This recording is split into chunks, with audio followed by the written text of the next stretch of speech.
Hello, everybody. Please say hello in the chat. Wally Messi, hello in the chat. Where you're at, so that we can all be together here. It's good to see everybody for our last session today. This is session 6 of our 6 classes. Today we're going to focus on liberation psychology, which some of you may know a little bit about. We're going to focus on a Chicanx liberation psychology.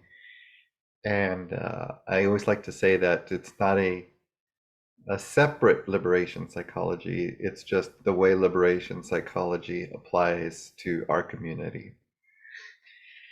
So let's see. I want to just give everyone just a little bit of time. Thank you. Please continue to say hi in the chat. We have Las Vegas here. Of course, we have Austin and someone else just Los Angeles. Yeah. Okay. Chicago.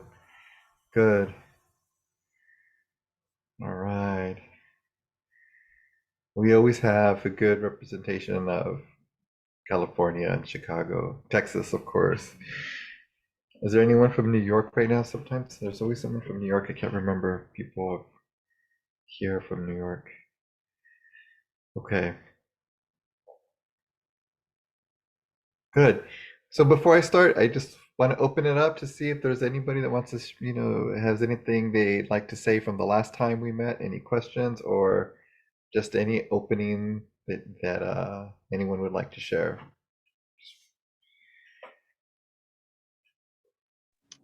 Oh, Mateo. Mateo. Yeah, I just want to say blessings to all of y'all and thank you to you, Dr. Manuel. So yeah, just wishing blessings for this class on liberation psychology, but also, praying for our collective liberation all the ways, healing of our land, of our waters, of our people, of our children, of our First Nations people all over the world, and the good work. So I'm Mateo. Mateo, Tlasikamati, hermano. Thank you, Red Hawk. Okay. Anybody else?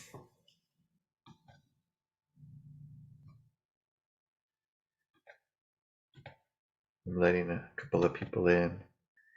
Okay, here we go.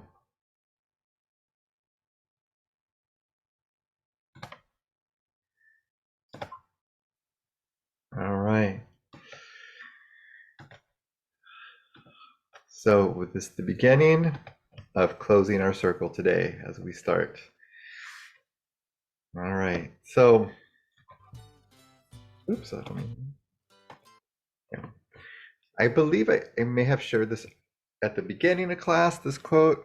I'm not sure. I don't remember. I share this quote often, or some of you may have seen it in other places as I share it. But Dr. Manuel Ramirez, I think I did share this at the first class, but it's always nice to coming full circle, right? Opening the circle, closing it. Particularly when we're talking about liberation psychology specifically. I've always liked Dr. Manuel Ramirez's style. He's very direct. And here in this quote, he warns us, of course, of not using mainstream psychology with our population, with other populations that are not from a kind of a Western perspective or worldview, right? That we need to be cautious of that. We need to make sure that we don't just follow this taken for granted knowledge that we often seem to see it as just taken for granted truths. So I like this caution. I think it's an important one for us today and throughout the time that we've spent together. Okay. So a little bit, I think we have,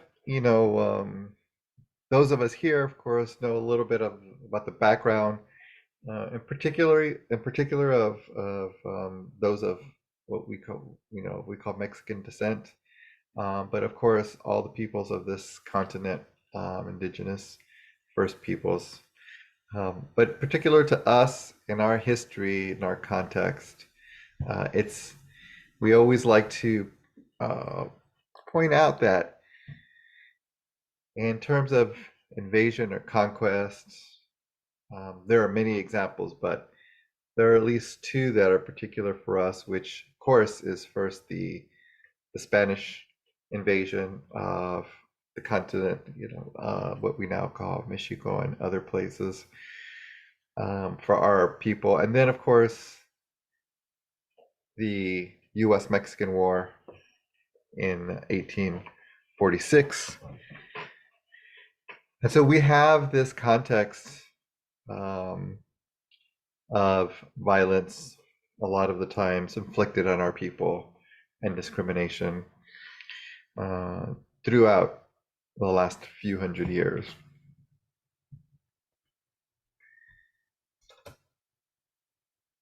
Until today, right? In a lot of ways.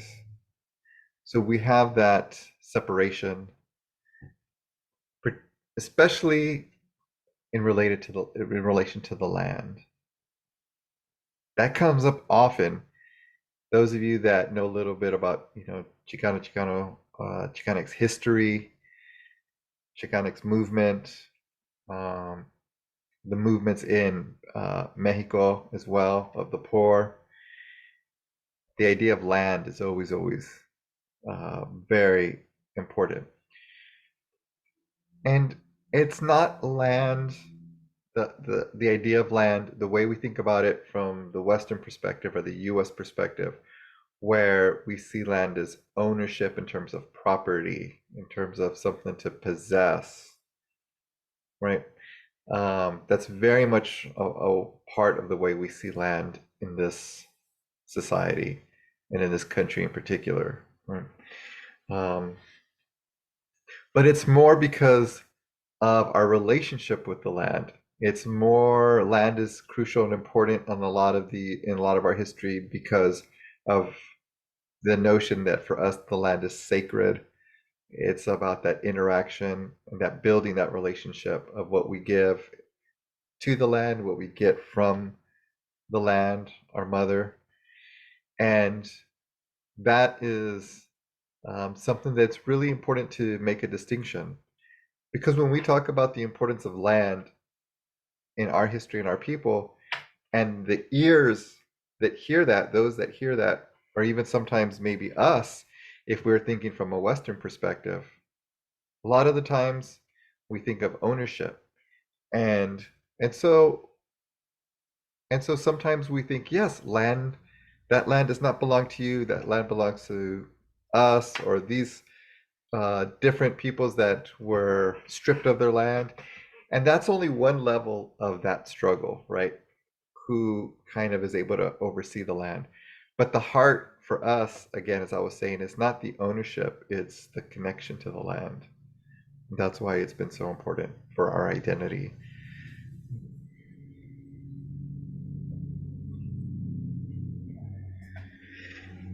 And so of course, we've been talking about the notion of colonization throughout, and especially when we're talking about liberation psychology in particular. And so there are many different ways to talk about colonization. For us here, I like to focus primarily on that first point, which is the systematic negation. Punto. Systematic negation of what? Of anything you can think of any of our experiences, our thoughts, our values, our beliefs, our existence, our opinions. It's a negation of the peoples that are being colonized. History. And so what happens, of course, as a result of colonization are these identity conflicts. We talk a lot about that in our community. And we tend to talk about it in the sense of, well, what do we call ourselves? I call myself this, you call yourself that. Why? Because of this experience that my family thought that was low class way to call ourselves? Where do we fit in this United States where there's such a, primarily a white and black dichotomy of thinking about race and ethnicity? Where do we fit? How much should we align ourselves with different groups? Those are the ways we kind of think about identity conflicts, and those are the experiences. But if you think about the root of those conflicts, it's those aspects that I talked about before are just the more contemporary outgrowth, the contemporary language and issues of the root of the conflict, which is colonization, right? That colonization that negates our voice, right? Negates our ability to be sure about how we think of ourselves, right? And through all of these processes, through your life, through the lives of your family and grandparents and great grandparents and beyond, the colonization impacts us on a psychological level, of course. That sense of alienation, uh, that pull toward assimilation, right? That self denial of who we are, or that ambivalence about how we name ourselves, how we identify. And so all of those experiences then can have those effects of depression and shame, rage, um, PTSD, right? All of these different individual experiences can also be connected to our larger historical generational experiences. So anything that continues to replicate those conditions of oppression, perpetuate the idea um, that we have a deficit in who we are culturally, right?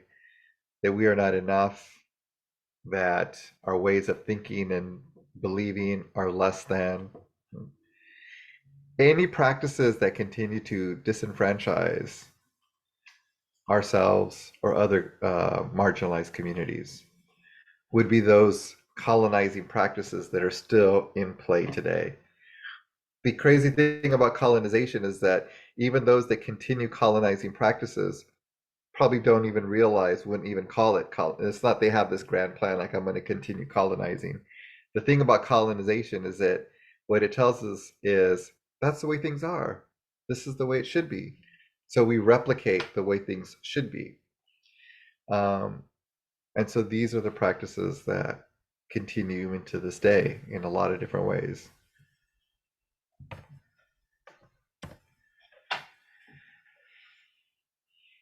Doctora Lillian Comas Diaz, Puerto Rican psychologist that we refer to often, um, she, even said that for a lot of us, there's a distinction. There is a certain type of PTSD, if you will, but she specifies those symptoms, those manifestations, those experiences of PTSD that are connected to our contemporary coloniality.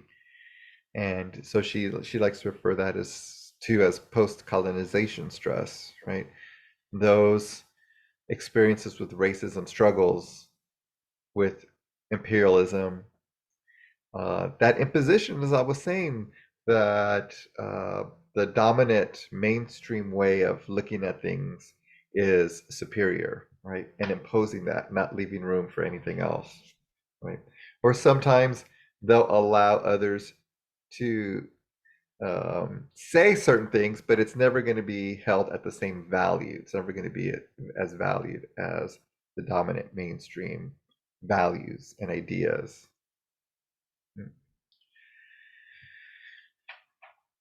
So checking in with everybody and wanted to see if there's any comments you want to put in the chat, any questions, any thoughts anyone might want to say aloud before we move on.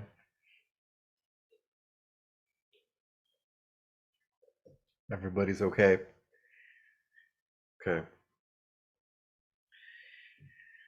So where did liberation psychology come from? What is it exactly? We could spend a lot more sessions than this just on that. But liberation psychology can best be described as a social psychology, a community psychology, those types of psychologies that are interested in what is best for people on a larger collective level, as opposed to a clinical counseling psychology or counseling, where you're talking directly with individuals on a kind of a one-on-one interaction, right? So the person most credited for what we call liberation psychology today, his first writings on it was Ignacio Martin Varro. He was a Salvadorian Jesuit priest. And he took liberation psychology from liberation theology, which was primarily advocated by the Jesuits, a section of priests, right? So I don't know if you want to do like hands or Zoom hands or however you want to do it, but how many of you are familiar with liberation theology?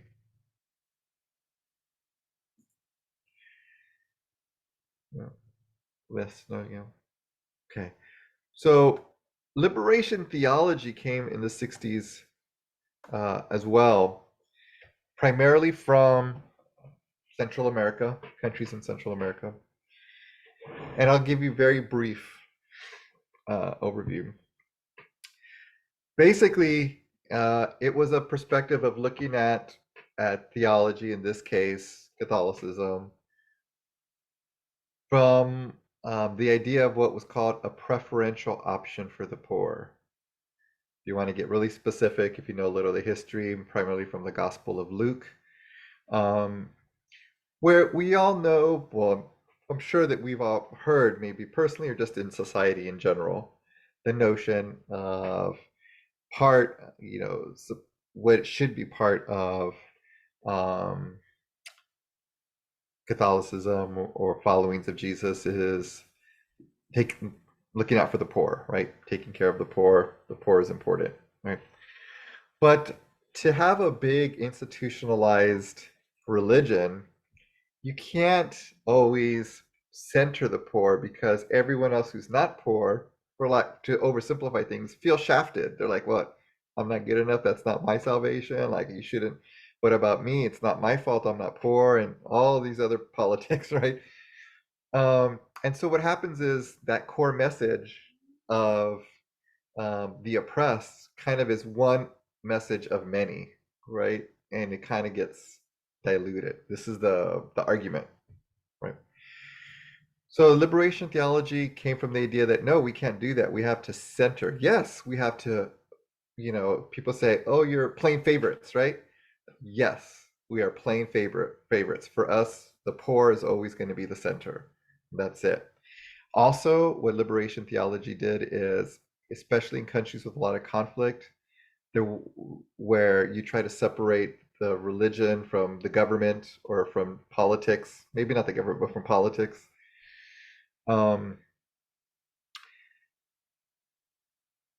They felt that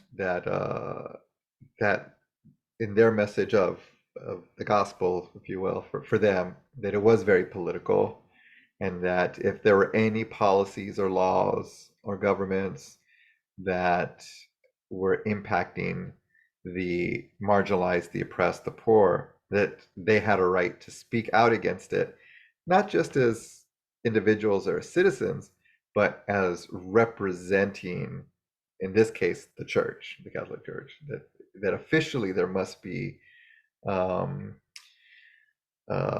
there must be opposition, right? Okay, so that's kind of the context. That's why I'm sure that was controversial for a lot of people, especially within the church, people that wanted to keep a certain amount of power and all kinds of things, right? Okay, so Ignacio Martin Barro was also a psychologist. And so he took this notion of liberation theology and applied it to psychology.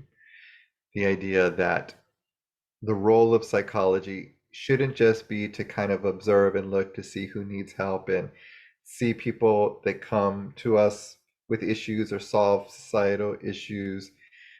Um, that we can't do that if we don't actively try to change the systems that are causing this type of psychological distress, damage, trauma. Right? So that the role of psychology should be with the community, learning from the community as well. Um,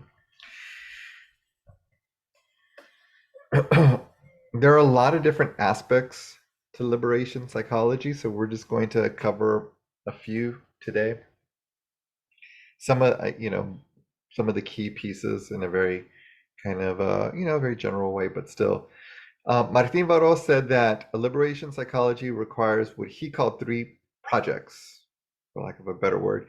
One is that the community, the people, for us, it would be Chicanx, Latinx people, need to be part of this transformation of their reality. And it needs to happen in dialogue and relationship. Well, what does that mean? Those are just two words. They seem simple, no big deal. But the intention of that, if you think about peoples that are oppressed, if you think about peoples whose voices are not acknowledged and lived experiences not acknowledged, what this means is that a dialogue means that you're equal. A dialogue means that you hear and you listen. And in relationship means at its core, it should mean that you value the other person just as much as you value yourself. That you're in that relationship of discussion means that I am going to hear you, and not only what you say, but who you are. So it's one of those kind of revolutionary perspectives where if you're talking about the oppressed in dialogue with the oppressors, or the oppressors with the oppressed, then that would begin to shift. In other words, if our community comes to the table, to a town hall meeting, or to whatever systems, and says these are issues, whoever is in charge would genuinely engage in dialogue and relationship. And so this, I think, connects very much to our history and who we are as a community, because we are a collectivistic community. This idea of being in relationship it doesn't always manifest itself in this way, but it is kind of our foundation, is that belief that we recognize the value in others, the idea that we are related to everything that exists, right? Human, non-human, and spirit. And so this idea of being in relationship would fit well with other communities too, but in this case, with our community.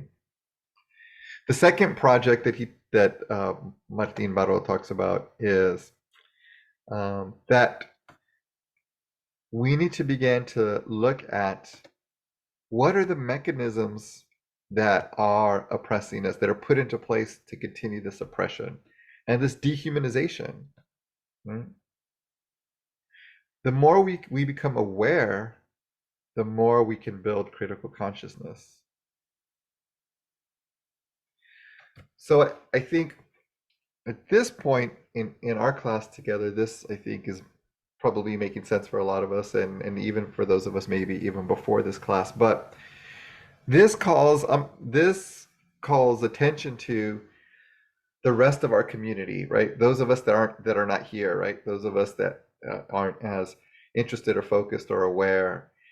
It highlights those experiences, for example, that we've heard a lot in the history of our people, or maybe we've heard that we happened to us, or we've heard others, where we were like, oh, I didn't realize.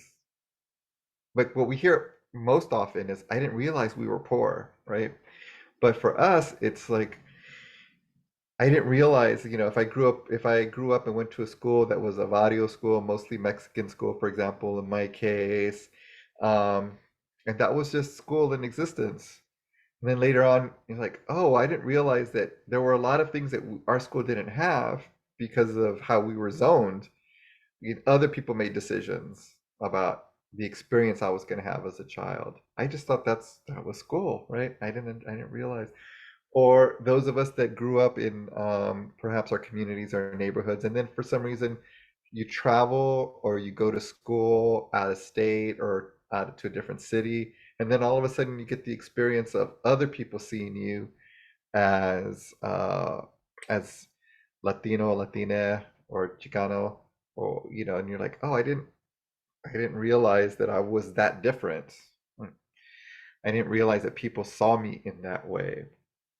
And we have variations of those experiences, right? Because there might be some of us that compared to our relatives, our friends, we may feel like, well, we're a little acculturated, maybe like um or we have relatives or friends that are migrant first generation and we're second or third, so we're connected but we feel like we're a little distinct, right? We like our experiences are different. But then you go somewhere else where there's no experiences with uh, Chicanos, Mexicanos, Latina people, and all of a sudden they see you just as they would any other Mexican, right? They don't see those distinctions, right? They don't see, and we're like, well, I didn't know that other people saw me this way. It's that idea of uncovering those invisibilities, or those things that were invisible, right? Or exotic. Yes, thank you, hermano Red Hawk. Yes. Okay, why are we living the lives that we're living, right? It's that awareness of that. So we need to become aware of those mechanisms because those are the mechanisms that also impact us psychologically, right? It impacts our identity development, right? And in liberation theology, the examples that sometimes people would use is what the priest would do is they would get community together, they would have them read the Bible or the Gospels, whatever, and they would have them discuss what it meant without any, which was revolutionary because if you know how hierarchical, especially the Catholic Church can be, whole other issue. But so some people would say, hey, uh, well, if we're supposed to be living heaven on earth and all the things, and how come our life sucks, right? Basically, like what's going on? And then people would say, well, it's because this is what they a lot of the times they were told. Well, it's because that's what God wants, that was God's will. And then other people without the guidance of the authority would be like, I don't think that's true. I'm not sure if that's really what God wants. Well, if it's not what God wants and it's not, then how come we're in this situation? It must be other people putting us here. It must be other people deciding that our lives are not worth it. So you get this like, okay, so what is it? What's happening? And so when you get these new understandings, right, then you get this renewed sense of agency, sense of self-determination, right? So for us here, it may be, why am I always so tired? Why am I always questioning myself? Why am I always doubting myself? Why am I always so anxious? Why do I worry about everything all the time?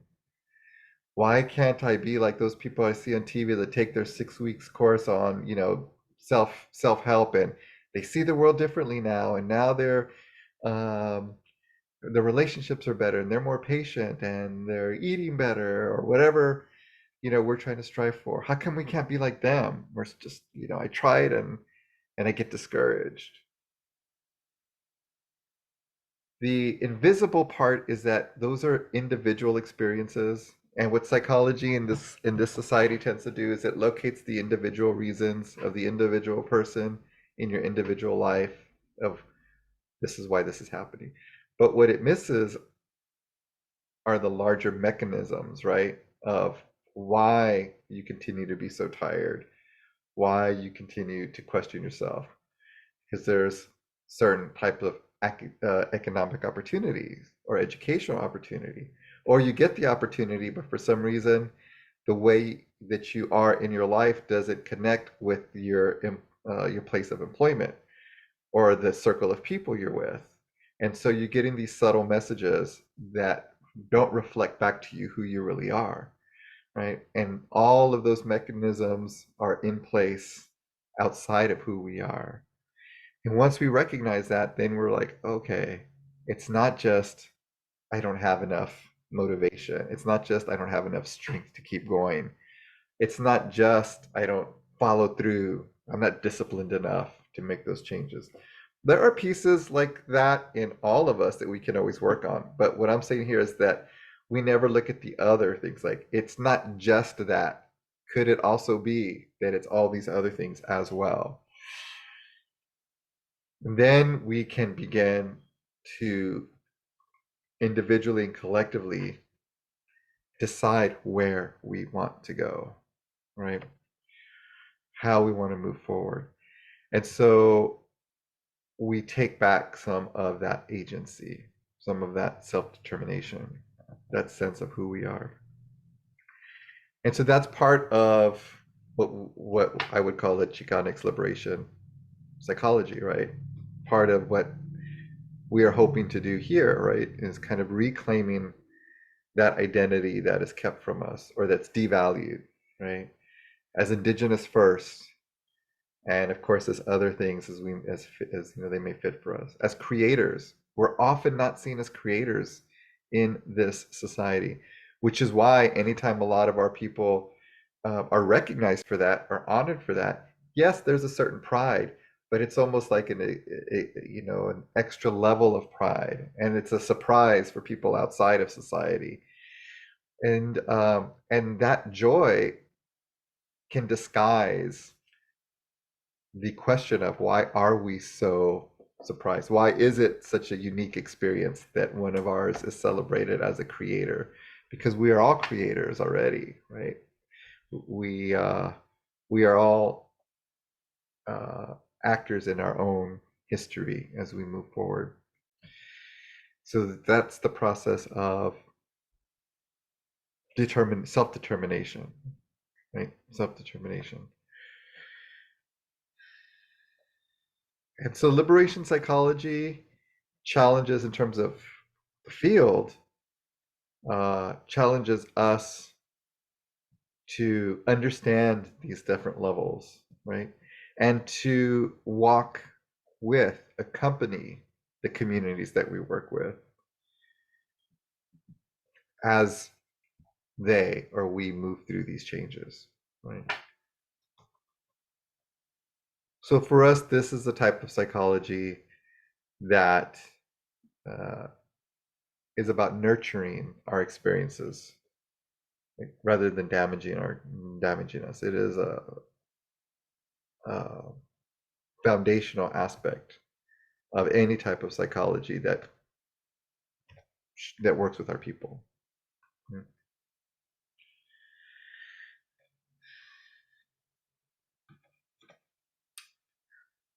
So I'm going to have you just discuss a little bit amongst yourselves. Um, some of these questions, of course, always an invitation, never a requirement. Always only say what you feel comfortable saying. You know, if you're saying something that's going to leave you vulnerable, you don't have to do that. And I ask everyone in the small groups to respect that. We try to create a safe space as much as possible. So let's honor that, of course, as I think we have been doing this whole time. So I'm going to copy and paste those questions that I have for you here. And really, it's just taking a look, as you saw and as you'll see in the chat. There we go.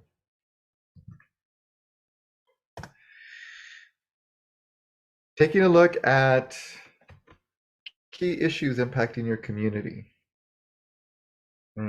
This could be the community that you grew up in, if that's more significant, or the community that you live in now, or sometimes that's the same community for some of us. And what are key issues impacting your life your life. So the issues impacting the community, and of course there's overlap, but um, like for example, there's an issue with school. I always go back to schools, with school funding, right? We can see how that impacts the community. How does that impact you specifically as an individual as well as a member of your cultural group, right? So if it's the Chicanx community, what's impacting the Chicanx community, how, and also what are key issues impacting you as a Chicana person? Uh, and how do you see these play out in daily life? Like, do you see them in news stories? Do you see them with yourself? Um, what might be some examples? What might be some short scenarios? Um, okay, so let's see. We have turning up people here. 5. Okay. Let me create these groups.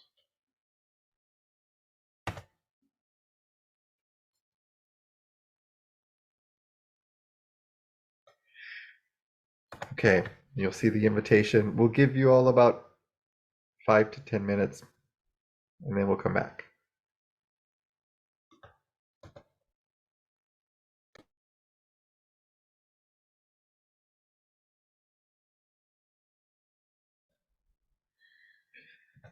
Well, Mateo, how's everybody doing?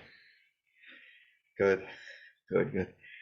Was that too much time? Not enough time? It's always somewhere in between. It's never enough time. Yeah, it's never enough time. The Plastica was good. Yeah, bueno, I'm so glad. That's because our voices are never heard. We always need more time. We could go on we could go on for a lot longer. Uh, So as always, I invite anyone to share their experience in the Plática. What was it like to have this conversation? What was your experience like in your group? If there's anything that you'd like to share about how it felt. Oh, I just wanted to ask Benito what he was going to say because he kind of got interrupted. Adelante, Benito. Do you feel comfortable sharing something? That's okay? Yeah, thank you. I just reminded me of Gloria Anzaldua's book, Borderlands. I think what we were talking about, kind of not feeling like we were Mexican enough when we were in Mexico, but not feeling assimilated enough when we're in the U.S. So kind of that dynamic is something that we were talking about. Thank you. Mateo, thank you, Benito. Alguien más? Anyone else like to share what it was like to engage in this discussion? Share. So yeah, from my perspective, I was sharing that being born and raised in Compton, it was really interesting because it's like history has already written like a specific kind of narrative around the Black and brown folks that exist within the community. And because of that, it's created a lot of limitations of what success could look like for the people. And a lot has been said like, oh, in order to be successful, you need to make it out the hood. And it's kind of like, that kind of says that we have to leave our community and our identity that helped help us become who we are now, leave that behind and build a new life that doesn't tie with our roots. So it was just talking about how like having that community identity is also important to have when we carry like ourselves in the future. But yeah, thank you. No, thank you so much for sharing that, Stephanie. Also, Kamati. Okay. Let's see. Of course, always, if someone has anything else they'd like to continue to share, please do so.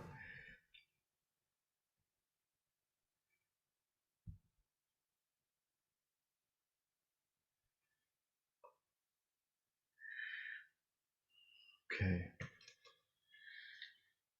So we have been talking about this a lot. So those were kind of the 3 projects, what he called, Martin Varro projects. Some of the other principles of liberation psychology. Of course, I think we make sense. Of course, we are in a position now a little bit, and us here in particular, to understand how crucial it is to recover our historical memory. We're still doing it. Um, But particularly when this was introduced, very few people, especially from psychology, was talking about why that was important. Again, it was always very individually focused. Like maybe your individual past mattered, but not necessarily the history of your people or community, right? Or history in general. And for us, history is always been important, just culturally, just just as people. I mean, you think about oral histories and how the role that they play. It's always been important.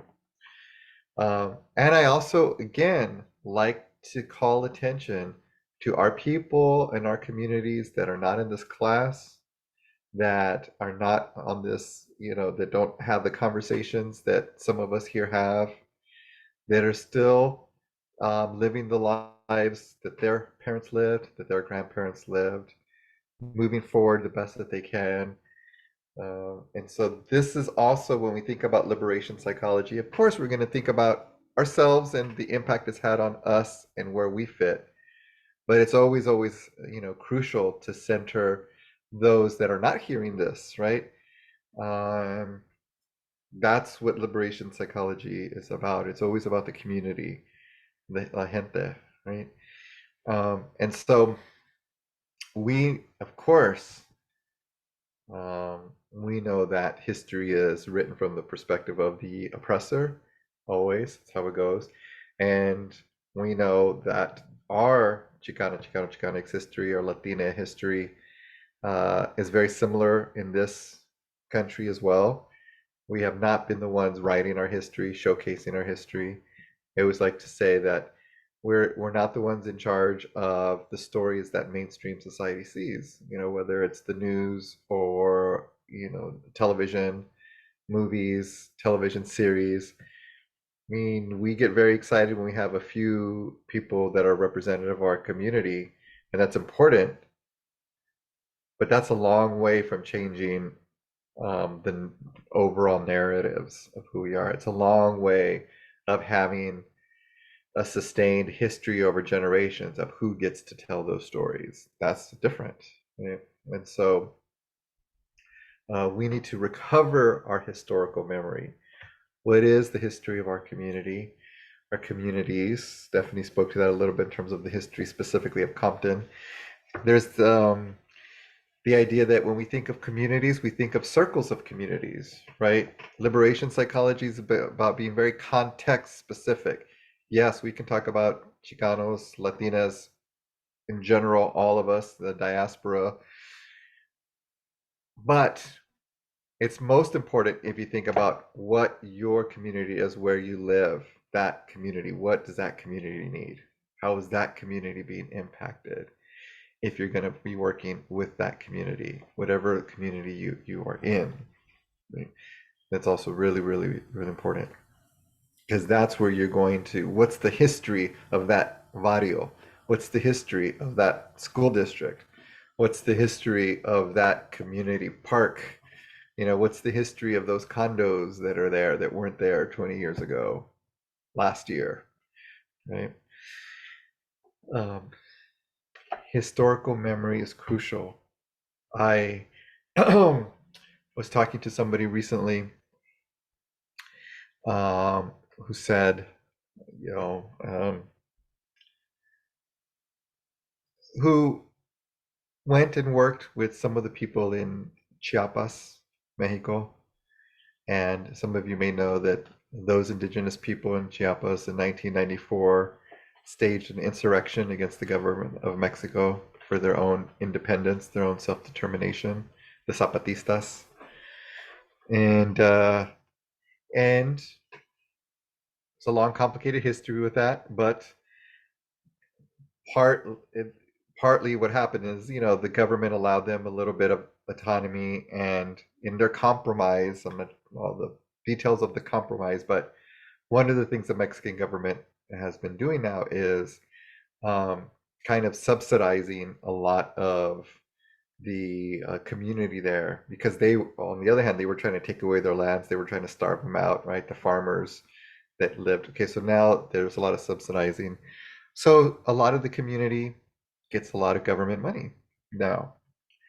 So I was talking with someone And I think, a younger person, 20s, I believe, who went and worked with Chiapas, and she's like, well, we can't romanticize the indigenous peoples.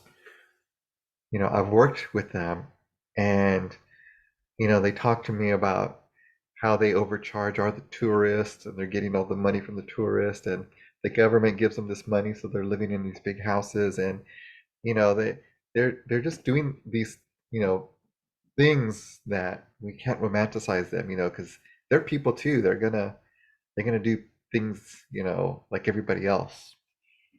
And I was like, yes, I mean, of course, people are people, but what was very clear was the judgment, right? There, where it's like, well, we don't want to romanticize them because look what they're doing now, right? They're cheating people. That's a very linear, Western, individualistic perspective.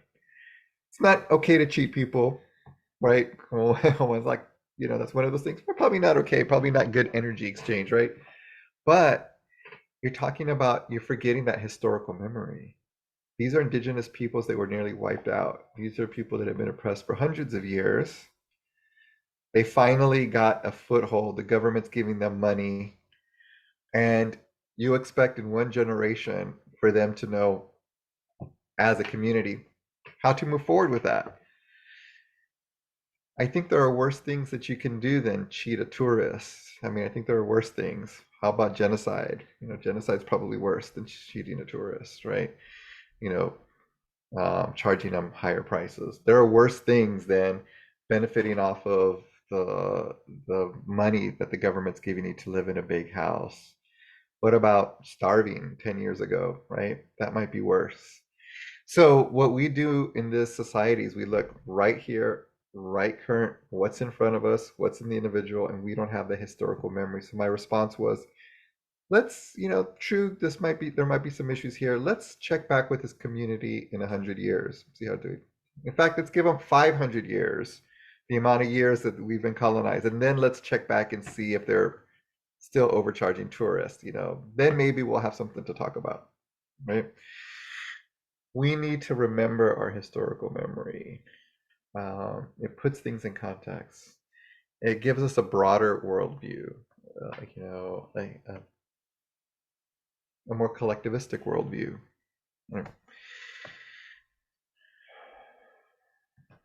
Okay.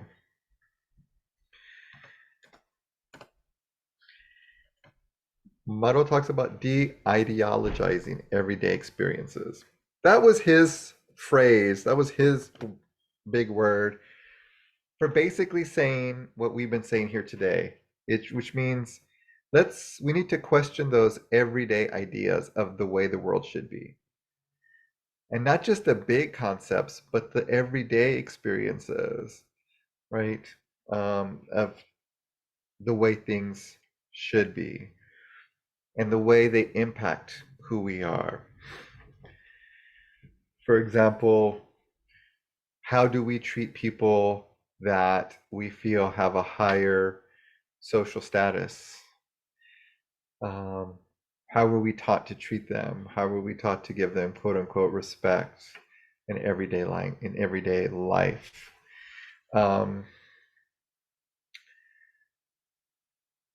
What about the fact that some people have to take a long bus ride to work or 2 buses to work and sometimes always get there late?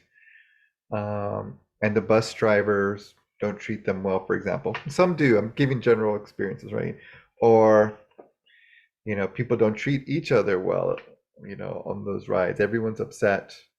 Everyone's grouchy. Everyone doesn't have enough sleep. That's just the way it is, right? Martin Baró would say, no, we need to challenge that. Why is that's just the way it is? There are reasons for that. Why do we have to be so short with each other? Why can't we exchange in a good way a greeting? Why do we have to accept that I could take 2 buses to go to work every day as just, well, I didn't get a good education? And why do I have to bow down to somebody because it's respectful? I mean, all those everyday experiences of how we are in the world which are the ones that seem to devalue us? Which are the ones that seem to say that we are on the outside? Which are the ones of those everyday experiences that emanate from oppressive ideologies and systems? We have to, what he would say, de-idealize them, right? Not see them as taken for granted, right? Look at the circumstances under which this is developed. And for us, Martin Barro would say, for those in the field, that is our role as well. That is our role of mental health professionals, of psychologists, of people in the field. Because people come to us, especially if you can either do this in a community where you work with a community, or if you work individually, they're going to come to us with all those everyday experiences of the way they think things should be, right?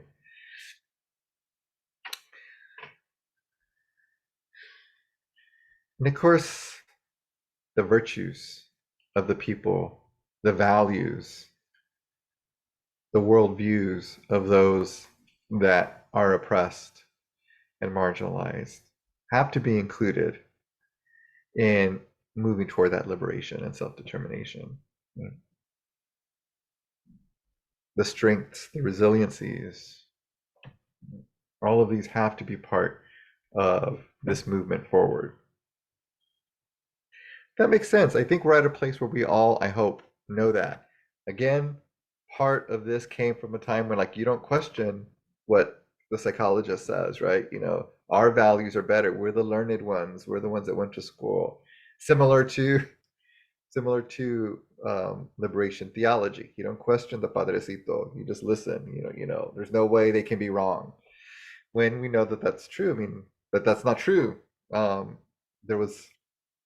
I did like a lot of people, I did a paper one time, a long time, on a Chicano liberation theology, where our people never questioned the padre, right? The padrecito.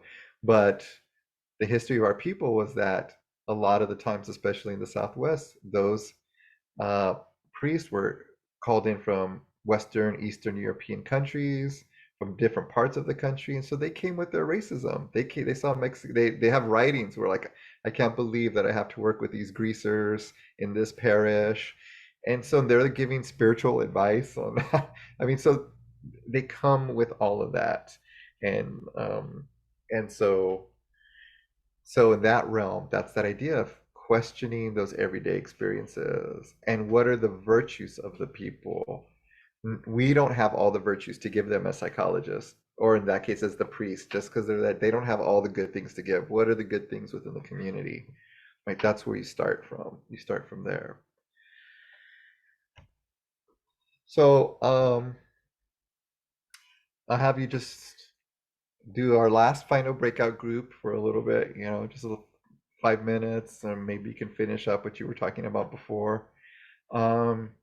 And it's just a little like usually kind of reflective, thinking about some of these questions. What are the virtues, cultural values, worldviews of the Chicanx population, Latina population, and how might they play a role in our liberation and self-determination?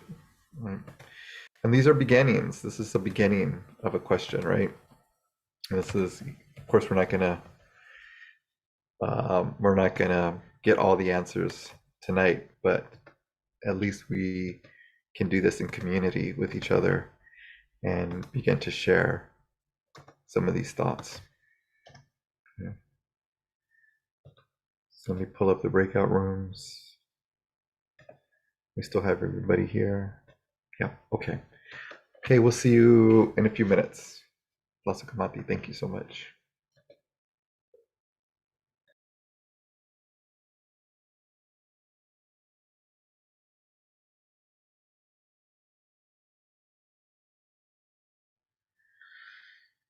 Mateo, welcome back.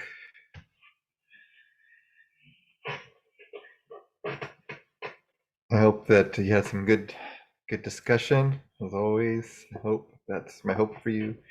Does anyone have anything that they would like to share about what it was like to have this discussion? What was it like for you to talk about this? How did it feel? Was it easy? Was it hard? Was it any other adjective you want to put in there. What was it like? Cam, I can't hear you. Oops. I think we were impassioned because we all kind of ignited our energy on things that are happening and can happen and are happening. All right. Love to hear that. I'm very happy about that. Thank you for sharing that, Kim. Yeah, and this class is such a great conduit for that. Thank you. I think for me, I've noticed not just with like this prompt, but I think a lot of times with other prompts too, there's always kind of like a dualistic, or I don't know if I want to say it like that, but there's definitely a duality to each opinion piece, right? So there's kind of the perspective of one second. Sure.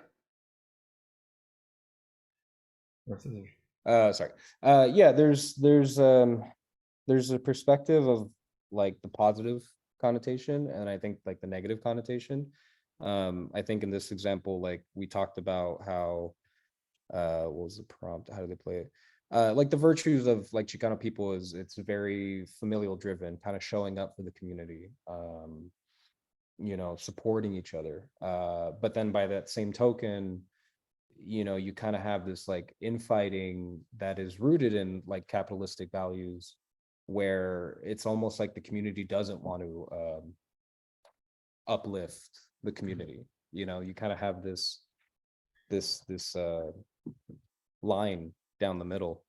And I think for me, the question I kind of ask is, how do we liberate those members of our community that are almost kind of pushing against the grain to be a part of a white system? Yeah. That is the question, right? That's one of the main questions in these movements. I'll give an example too. There's so two examples. One I referenced out here in Highland Park, which is a kind of like a predominantly Latin community part of town, but it's also kind of slowly being gentrified. There was recently some protests outside of a business. It was one Latin owner who was opening up a restaurant, almost trying to push out, or essentially trying to push out another Latino business owner that's been a part of the community for a long time. And a lot of people were upset because of that, but also this person's charging like $19 for chilaquiles, you know. Or another example is kind of like there's a Chicano comedian, younger guy, his name's Ralph Gutierrez, I think. He's kind of coming up really, really well. And recently on the podcast, like George Lopez was kind of shutting him down and like being like, who's he? Like, why should I support, you know, him kind of deal. And so I don't know, those were two examples that are recently came to mind. Those are very powerful, very important, and very real with everything we're talking about. We're not talking about abstract issues or things. These are the things that come up. We see them, we experience them. They're still part of that struggle. They're still part of this system that holds up that you can have all this if you just buy into it. You can have all of these rewards, and yeah, there's a lot more to say about that. So thank you for sharing that, Kota. I appreciate that. That was part of your discussion. Shana, you have your hand up? Yeah, somebody earlier made a really profound statement about feeling like they needed to leave their neighborhood, or that the message was they needed to leave their neighborhood in order to have success in life. And that's something that really made me think. I never want my students to feel like their culture is something that they can, quote, succeed despite. I want them to feel like their culture is something that is an integral part of their success. Okay. Yes. And that binary of, well, I can either stay as a part of my culture and not feel like I have choices in life, or I can make the choices I want in life and have to leave and turn my back. I don't think that that's a binary. I think that there's so much nuance. And I want the children I work with to know that they can live the kind of life they want and still be very much integrated in their families, their cultures, and show respect for their traditions. Yeah, I think one of the things we always try to talk about is looking at the metaphor of the continuum.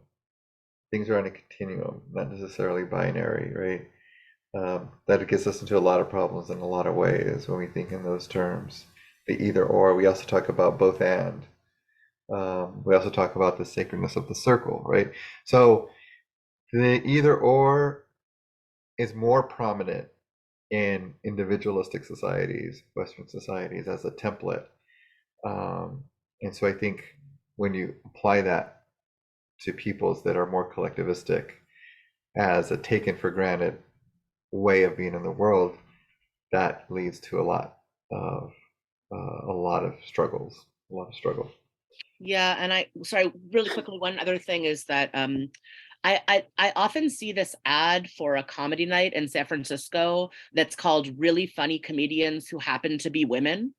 And I find it really offensive because the implication is that, like, despite being women, these people are funny. Right. And to me, like, when I consider, if I consider myself funny and being a woman is a part of my funniness, it's not just, I'm not funny despite that. And so I never want my students who I work with to feel like they are a scholar despite any element of their culture. I want them to know that those two things are totally integrated. Thank you so much for sharing that, Sean. Thank you. Okay, I'm going to put the slides up, but always that doesn't mean I'm cutting anybody off. If anyone still wants to share, please do so. Okay. So I share this every once in a while as another reference in more contemporary kind of research. Adames and Chavez Dueñas, a Chicana and Puertorriqueño psychologist that work together often. In some of their research, when they were looking at some of the psychological strengths within our communities, these are some of the things that they found. They found 7 Latinx psychological strengths. If we look at these, we don't want to get confused. Not that they aren't characteristics also, but if you look at them, I think sometimes we're more accustomed to talking about characteristics of our people, like have a strong work ethic as a characteristic, or we're determined as a characteristic. And it's not to say that that isn't true or that that's not wonderful. But what they were doing was they were talking about specifically psychological strengths, that these characteristics, if you will, are also psychological strengths that we tend to possess within our communities. Those psychological strengths that allow us to thrive, right? That are part of our thriving, part of our moving forward, part of our overall wellness, that they play a role in that. And so I think that is what makes this maybe distinct, is that we're not just talking about characteristics. We're talking about characteristics maybe that are also key in some of what we've been talking about today. So I'd like to share this as something that, is some of the research that's happening currently. And what we've been doing today, in some ways, up to this point, is another key aspect of which he calls problematization, which just means that we look at the issues in our community and we look at those things that don't seem to make sense and we try to figure out why, right? Those things that seem to be in conflict, that we're trying to figure out what's the problem beneath this, right? That idea that I gave of people talking in terms of liberation theology, the problem of well, if God loves us so much, then how come we're, being tortured, right, and oppressed, right? And so what's going on with that? Usually people that are oppressed don't have a chance to talk through that, right? Figure that out, because it's like, nope, that's not, you're not supposed to think that way, you're not supposed to talk that way. Da, da, da.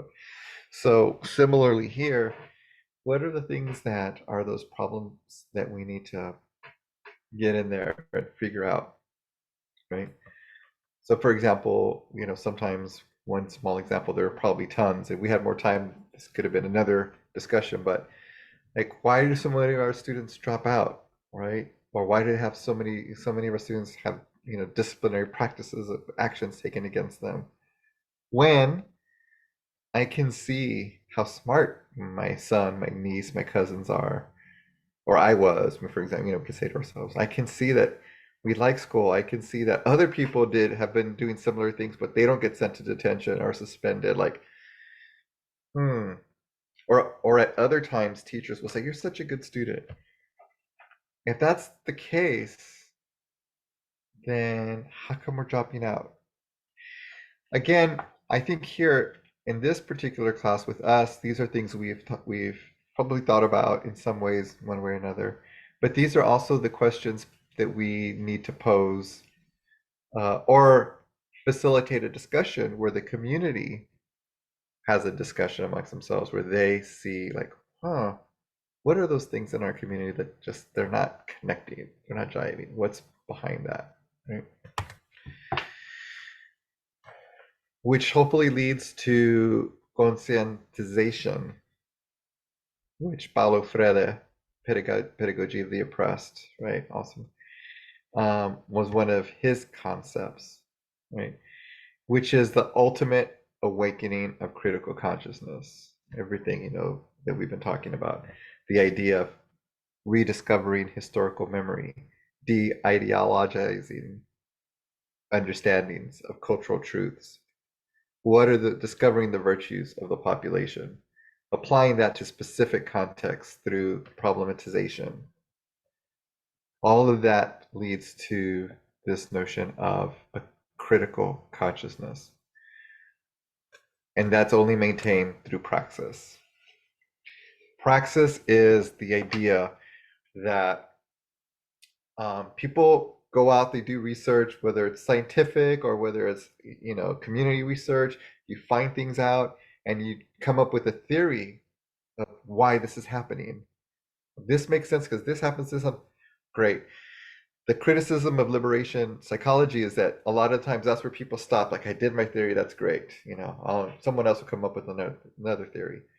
But praxis is, okay, this is my theory. This is what explains it.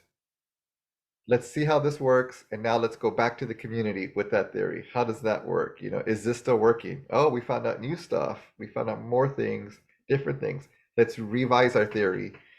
This is what's going on. Now let's go back to the idea that the main idea is that we're never finished. Just because we come up with something that makes sense, that's not the end. We don't assume that all the different situations that led to that theory is going to stay the same, right? So that means we have to go back all the time.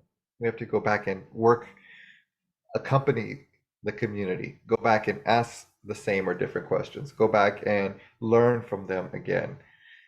So it's this circular, cyclical process that always must happen for this liberation to continue in a genuine, authentic way.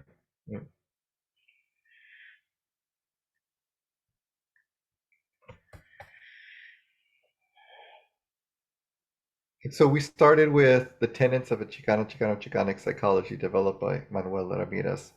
And I'm just going to breeze through them now, and I think it's a good way to wrap up kind of our time together. And he came up with 7 tenets of what our psychology worldview would be. One is that we are inseparable from our environment. We're connected to all that is, right? The spiritual world is key in who we are, primarily from this perspective. Again, the idea that we have connections beyond this physical contemporary realm. That our community, our identity, that sense of collectivism and familismo is key to how we make sense of ourselves in the world. And that I always say that that sense of collectivism or familismo may or may not be connected to our blood relatives, or may not be connected to the family we were born into, but the idea that we're connected, the idea of interdependence can still be healthy with healthy people, right? So that we can still hold that as a cultural value, if that's connected to us. The importance, as we're talking about today, of liberation, of justice, as a key part of our psychology, as a key part of our wellness, as a key part of our mental health. That our abilities and skills develop through our life, developmentally, through self-challenge. And it very much comes from an indigenous worldview of living and working with nature, living and working with the world around us. That balance, right, that we strive to find. That our self-knowledge, our identity is a primary goal. Learning who we are, that connection of who we are, right? Ixi Yolitzi, right? And that in the world, again, this idea of Nepatla, this idea of Ometeo, that everything in the universe has a duality to add to the balance of life, right? And trying to recognize and honor that duality in the way that it works within each of us, in that continuum, not the binary, but the continuum of duality, is how is what makes sense in terms of psychological health.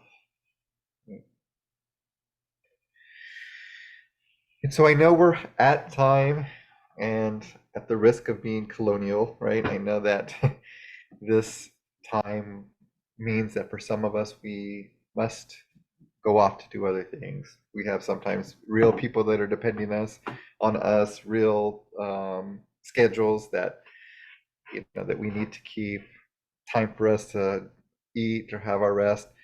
And at the same time, I want to make sure that I offer the opportunity for us to close in a good way. So I want to invite anyone, if they would like to just share a closing palabra for our time together, a closing thought. It could be one word, it could be a thought, it could be a sentiment. And you can put it in the chat, but I'm just going to leave it open, and please feel free to unmute. Yes, Aurora, please go ahead.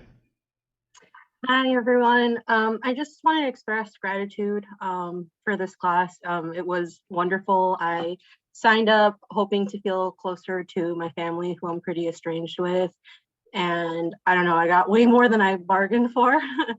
I learned so much, and I feel like I'm going through a sort of metamorphosis and seeing the world in a different way. So thank you so much for sharing this information with me, but also providing a community. And yeah, I just really love this experience. Thank you.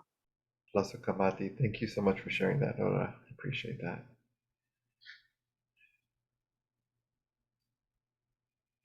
Who else would like to just share a closing sentiment or thought or word?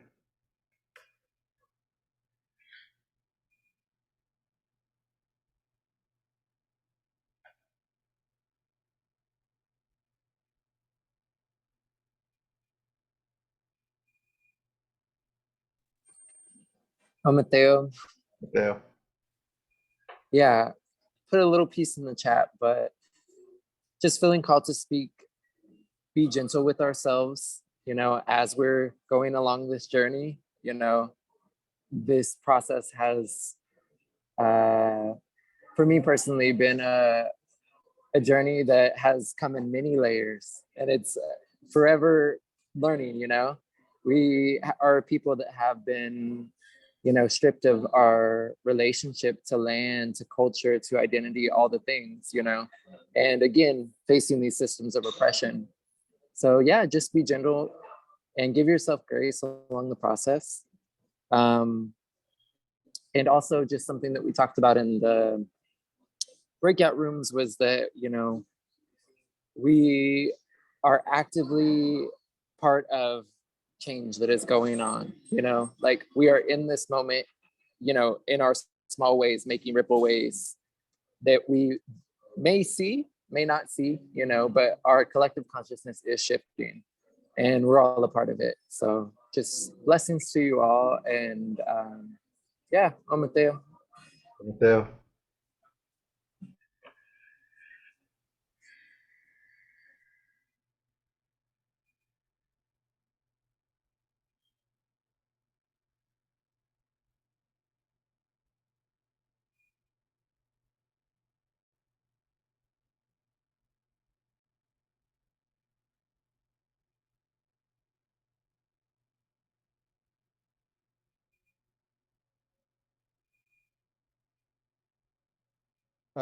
Yeah, I mean, I'm grateful for the experience and being able to have discourse amongst, you know, other Chicanx people, and be able to like talk about shared experiences and also hear how different some of our experiences within our own communities is, and also the ones that are very similar. It's been very insightful and it feels good to carry on the tradition of Platica, you know, through a postmodern lens. That's right. Yes, Mateo, thank you so much. I appreciate that. Yeah, weeks and weeks of validation. Thank you. Thank you, Kim. So good to see you again, Kim. It's been a few years. Thank you. Is this a course that you do kind of like on a cyclical session, or? Yeah, I try to offer this particular course at least once a year, as well as the other two. Try to offer them at least once a year. And what are the other two? The next one coming up at the end of May is Explorations in Chicanx Identity.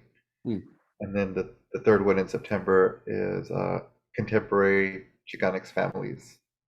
Okay. They're all 6 sessions, just like this one. And the second one's in May, you said, yeah? Yeah. Okay. Kim, were you saying some other things that got muted? If not, that's okay. I just wanted to make sure I gave you an opportunity as well. Yeah, I'm not sure why I keep muting myself.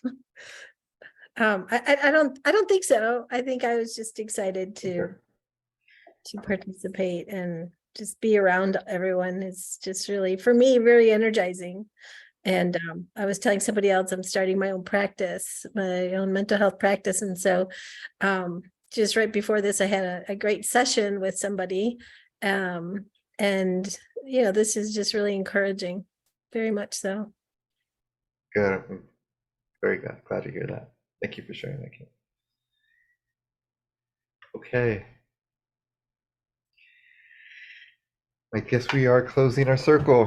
I always like to acknowledge that, and I want to thank everybody for being a part of this circle, being a part of this class. As always, I also just am very grateful for the time we spent together.